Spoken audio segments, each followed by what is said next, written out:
Oke, selamat pagi siswa-siswi Miss. Semoga semua masih dalam keadaan sehat ya. Nah, hari ini Miss akan mengajarkan materi tentang statistika data.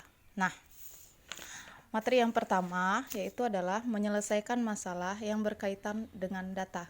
Nah, sekarang tugas kalian adalah menentukan diagram menentukan diagram batang dari data yang disajikan dalam bentuk tabel. Nah, Miss punya tabel. Tabelnya itu adalah tentang pengunjung perpustakaan dalam 4 hari. Harinya dimulai dari hari Selasa, Rabu, Kamis, dan Jumat.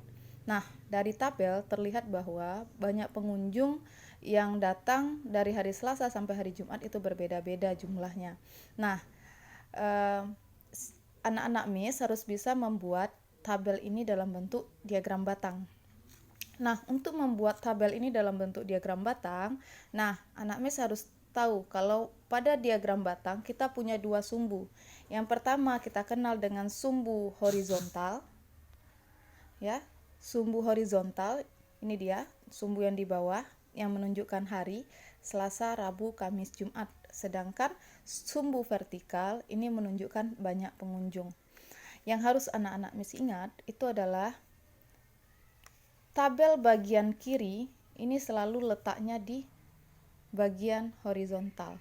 Sedangkan tabel yang di bagian kolom kanan ini selalu diletakkan pada sumbu vertikal. Nah, sekarang perhatikan teknis membuatnya. Setelah kita buat garis horizontal dan vertikal, kemudian kita perhatikan hari dimulai dari Selasa, Rabu, Kamis, Jumat. Nah, berarti kita mulai dari Selasa, Rabu, Kamis, Jumat. Nah, Selasa itu adalah 170. Nah, kalau dilihat dari tabel, rentangnya 170, 160, 90, dan 180. Nah, di sini di sumbu vertikalnya kita bisa membuat intervalnya mulai dari 150, 160, 170, 180, 190, dan 200. Nah, kenapa ada tanda ini? Ya, kenapa ada tanda gerigi seperti ini? Tanda bergerigi seperti ini atau zigzag ini menunjukkan bahwa data tidak dimulai dari 1, 2, 3, 4, tapi ini datanya langsung loncat ke 150, 160, 170. Kalau misalnya datanya mulai dari 2, 4, 6, itu tidak perlu kita buat tanda zigzag seperti ini. Nah, ini yang pertama ya. Miss yakin anak-anak Miss sudah tahu cara membuat atau udah ahli dan mahir untuk mengubah dari tabel menjadi diagram batang. Nah, yang paling sering membingungkan adalah bagaimana cara menentukan diagram lingkaran dari data yang disajikan dalam bentuk tabel. Nah, materi yang kedua itu adalah kita mengubah dari tabel menjadi diagram lingkaran. Nah, diagram lingkaran ini ada dua bentuk. Ada yang berbentuk persentase, ada yang berbentuk sudut. Nah, diagram yang pertama kita akan mengubahnya menjadi dari tabel menjadi diagram lingkaran, tapi kita ubah dalam bentuk persentase. Nah, teknisnya, Miss punya data hasil panen seorang petani, ya. Ada coklat, kopi, lada, dan cengkih. Beratnya berbeda-beda untuk masing-masing tanaman. Nah, untuk mengubahnya menjadi diagram lingkaran, maka anak-anak Miss harus menghitung dulu total dari keseluruhan, yaitu coklat tambah kopi tambah lada tambah cengkih, 16 tambah 32 tambah 8 tambah 24, berarti totalnya adalah 80 ton.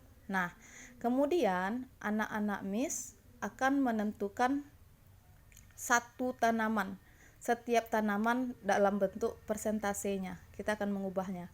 Nah, coklat ada berapa? Coklat ada 6, coklat ada 16.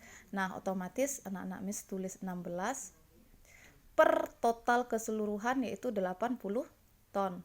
Baru dikali dengan 100%. Nah, kalau ada yang bertanya kenapa harus dikali dengan 100%? Nah, harus dikali dengan 100% karena kita tadi membuat diagram lingkarannya itu dalam bentuk persentase. Nah, satu lingkaran itu nilainya 100%, makanya kita harus kali dengan 100%. Nah, bagaimana cara mudah menyelesaikan ini. Nah, untuk anak Miss menyelesaikan tadi, anak-anak Miss punya 16/80 kali 100%. Seperti itu ya. 16/80 kali 100%. Nah, berapa hasilnya? Nah, agar mudah, kita selesaikan satu persatu. 0, ada 01 di bawah, ada 01 di atas, kasih buang. Berarti bersisa 16/8 kali 10. Kan seperti itu, karena 10 udah hilang.